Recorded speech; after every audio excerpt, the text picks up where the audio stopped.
की सियासी जमीन इन दिनों फिर गरमाई हुई है।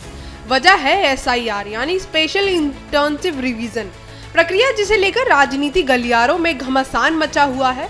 इस मुद्दे पर केंद्रीय मंत्री चिराग पासवान ने बड़ा बयान दिया है, जो विपक्ष पर सीधा हमला भी है और आम जनता को एक भरोसा देने की कोशिश भी।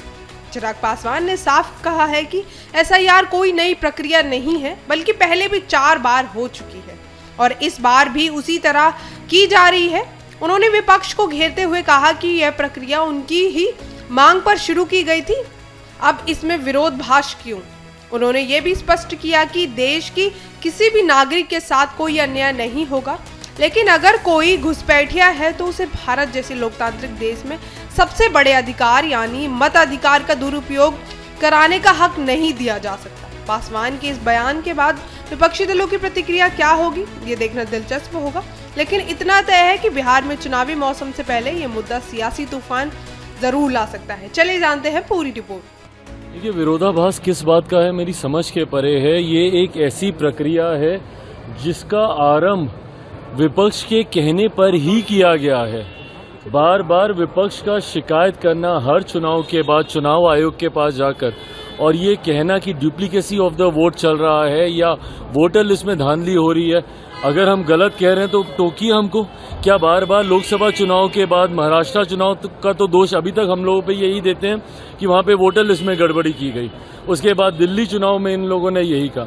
तो आज जब आपके कहने पर चुनाव आयोग ने इस प्रक्रिया का पालन किया कि भैया अगर इतनी शिकायत हो तो एक बार इंटेंसिव रिवीजन कर लिया जाए, उसी सोच के साथ इसको किया जा रहा है। और इसमें मेरी समझ के परे है कि एक चुनाव आयोग के द्वारा अपनाई गई प्रक्रिया जो इस बात को सुनिश्चित करने के लिए की जा रही है कि कोई भी देश के नागरिक के साथ कोई अन्याय नहीं होगा, पर एट द सेम टाइम कोई अगर घुसपैठिया भी होगा तो उसको भी देश के सबसे बड़े अधिकार मताधिकार का दुरुपयोग करने का मौका नहीं दिया जाएगा। कई बार देखा जाता है भाई कितने लोगों का निधन हो जाता है, उनके नाम पर वोट पड़ते रहते हैं। और ये प्रक्रिया कोई देश में पहली बार थोड़ी हो रही है, इससे पहले भी 4 बार देश में ये प्रक्रिया हो चुकी है और चारों बार जिस तरीके से हुई है उसी तरीके से इस बार भी हो रही है। उसमें कोई रत्ती भर का बदलाव उस प्रक्रिया में नहीं किया गया, बस टेक्नोलॉजी जोड़ दी गई है। पहले फिजिकली जाके डॉक्यूमेंटेशन देने की जरूरत पड़ती थी, अब आप ऑनलाइन कर सकते हैं। अब हर चीज का राजनीतिकीकरण कर देना ये विपक्ष की आदत बन गई है। भाई चुनाव आयोग एक संवैधानिक संस्था है, उनके द्वारा लिया गया फैसला है। इसमें सरकार ना 3 में ना 13 में, और वो भी फैसला उन लोगों ने इसलिए लिया है क्योंकि आप बार बार उनका दरवाजा जाके खटखटाते थे कि भैया इसमें गड़बड़ी हो रही है वोटर लिस्ट में। ऐसे में जब चुनाव आयोग ने फैसला लिया, अब हर चीज का ठीकरा आप सरकार पे ही फोड़ दीजिएगा कि हर चीज सरकार कर रही है।